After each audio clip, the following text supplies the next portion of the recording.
Bienvenidos a este especial de América Latina ante el COVID desde nuestros estudios en Bogotá. Gracias por acompañarnos.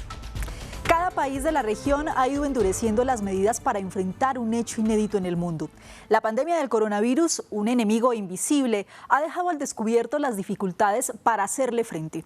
En especial, para proteger a los más vulnerables como los indígenas, los 140 millones de trabajadores informales o los presos hacinados en centros carcelarios.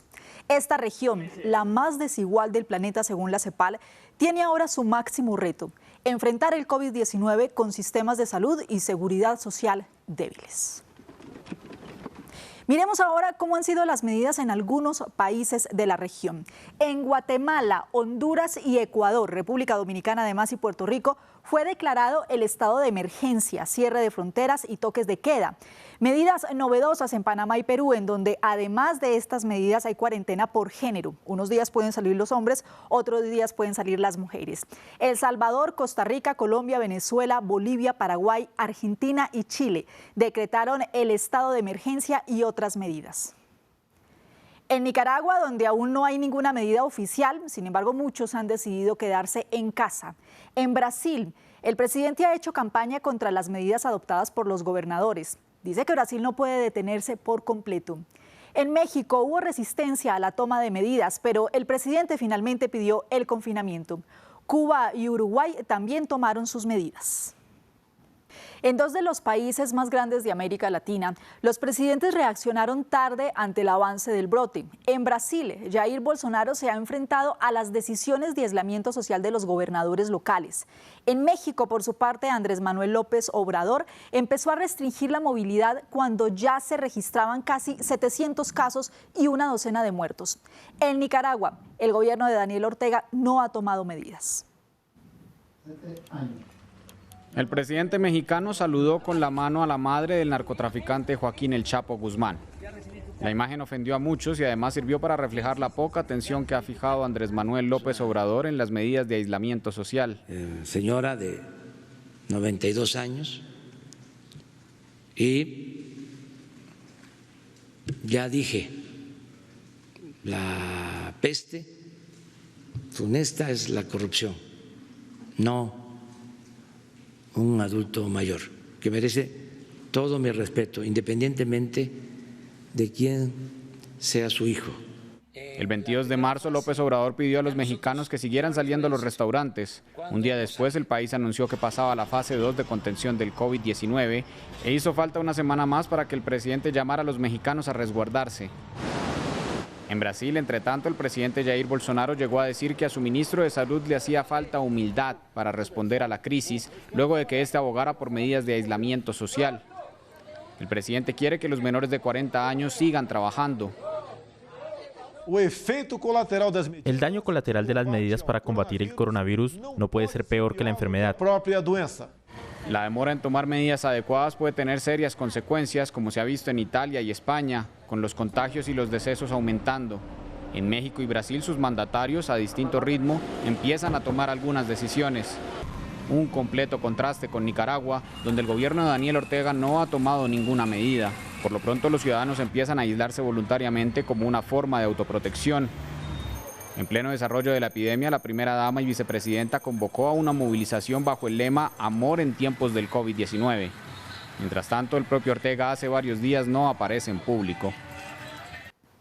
La imposición de cuarentenas y toques de queda en la mayoría de países de América Latina afecta sobre todo a los que viven del día a día, como los trabajadores informales. Según la Organización Internacional del Trabajo, hay cerca de 140 millones que viven del ingreso diario. Los bolsillos de Mayra Ramírez hoy están más vacíos de lo normal. Yo ahorita solo estoy vendiendo 10 periódicos, 10 prensas, ¿va? Porque antes vendía yo 100 por total, ¿va? 100 periódicos diarios vendía, ¿verdad? Entonces quiere decir que me bajó 80.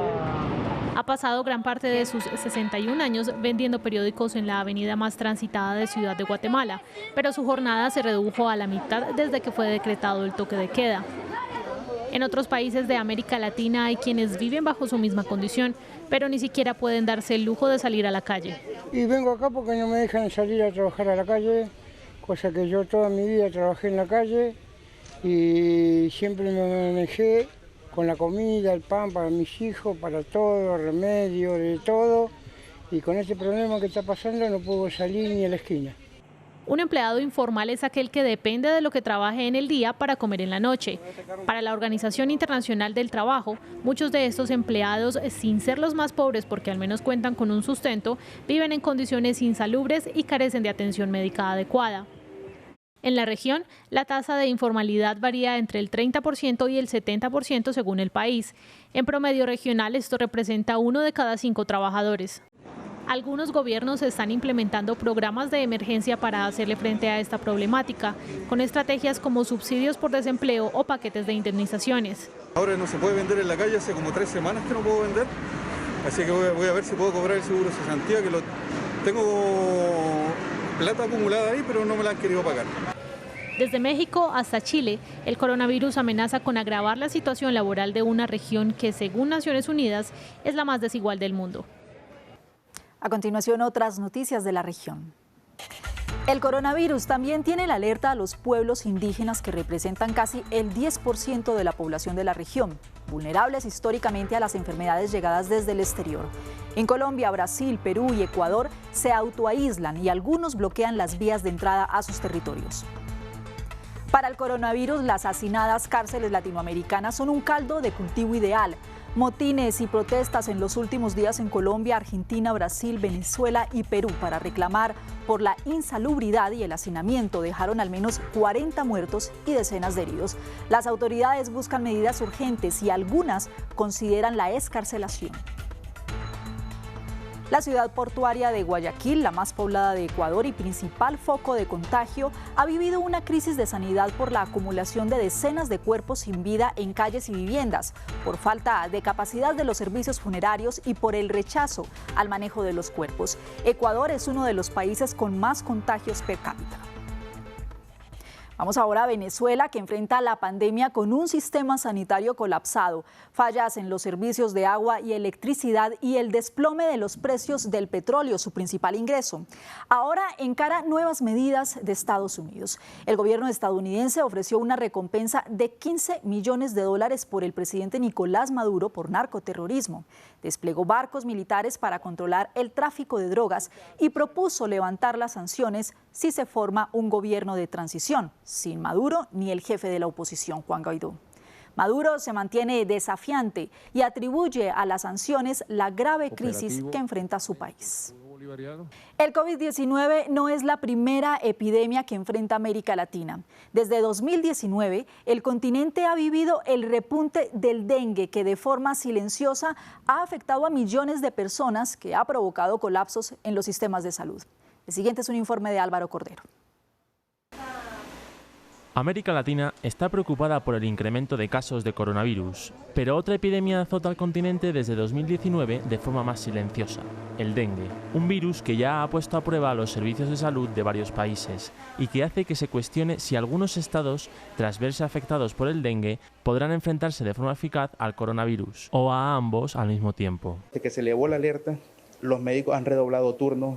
Gente de laboratorio, los licenciados de laboratorio, licenciados de enfermería han redoblado turnos por la demanda que hay en los centros de salud y puestos de salud por casos febriles. Por número de casos, Brasil es el que concentra la gran mayoría.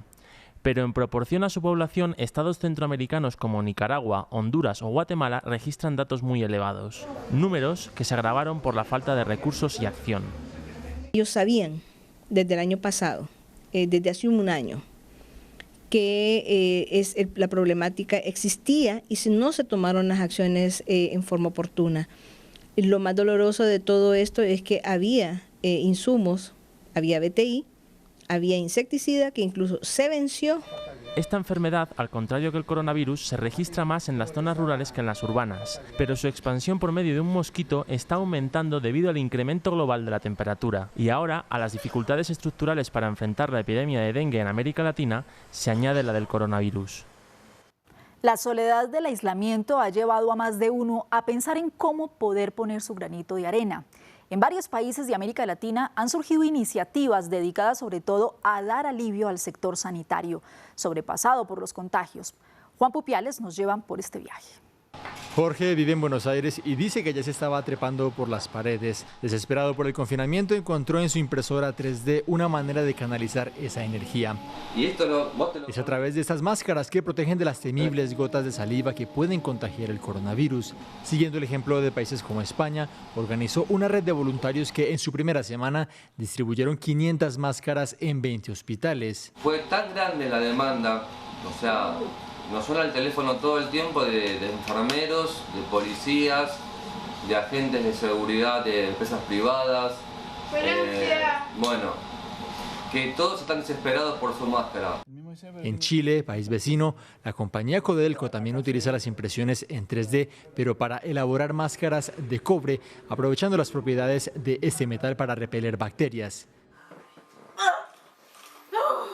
Mientras tanto, en México, algunos que no cuentan con tanta tecnología prefieren echar una mano a su manera. Son madres como esta que deciden dar a luz en su casa para no sobrecargar el sistema sanitario. Y de pronto fue como que se nos ocurrió que tal vez habría mujeres que quisieran tener la posibilidad de parir fuera del hospital. Y pues para colaborar también, ¿no? Como tanto a las familias como a la ciudad. De bajar el número de personas que estén yendo a los hospitales. Y es que en estos tiempos de pandemia hay que pensar en todos. Por eso en Costa Rica la ONG Chepe Se Baña transformó una furgoneta en un lavamanos portátil que recorre las calles de San José. El vehículo visita sobre todo las zonas vulnerables, pensando en aquellos para los que hasta el agua es un lujo. Gracias por acompañarnos en este especial de América Latina ante el COVID. Recuerde que puede seguir con nuestra programación.